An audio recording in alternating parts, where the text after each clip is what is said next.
to talk about the Nevada Senate and presidential race. And here to talk more about both of those is Citrus TV election night analyst Riley Underwood. Riley, how's it going?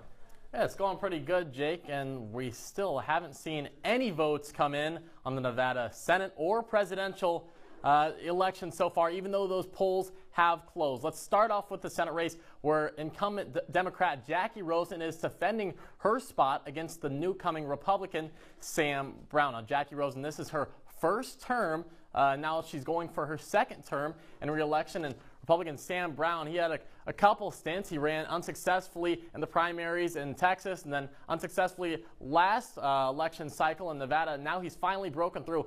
Man, what a story Sam Brown is. I mean, he was sent to Afghanistan in 2008, and then just 4 months into his service, his tank was blown up by an IED underneath, got sprayed, covered with fuel.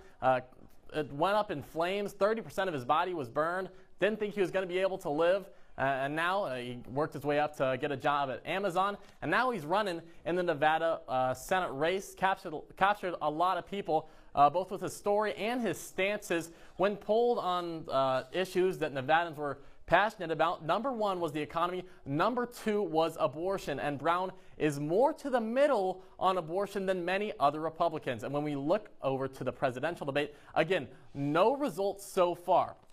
But when we look back at 2020, that's when we see these two big counties. We have Clark County down here, that's where Las Vegas is, and then we have Washoe County right there, where Reno is. Those are the biggest two counties. Las Vegas metro area has 73% of the state's population, and it's a very diverse population. 32% of those voters are Hispanic, and something really interesting we've seen throughout the night. I want to go back to Florida, where we saw Donald Trump flip Miami-Dade County. That's mainly because of the Hispanic vote. Main issues for a lot of them in the polls have been immigration and the economy, and so far he's been doing pretty good in that. We'll catch you more up to date later in the show on Nevada when those results come in.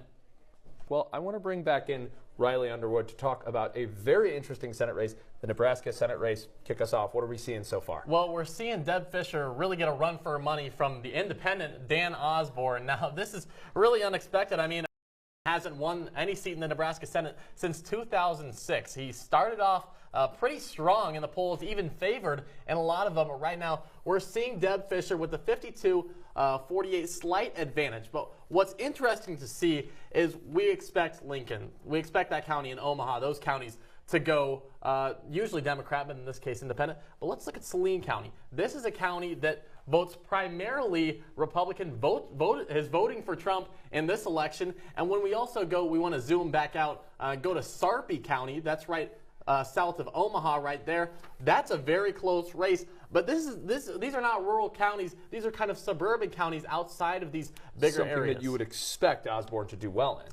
I mean, not necessarily. We expected Fischer to do well in these because she is the two-time incumbent Republican looking for her third term. These are counties that she's won in years past, and these are all counties that are voting for Trump in this year's election.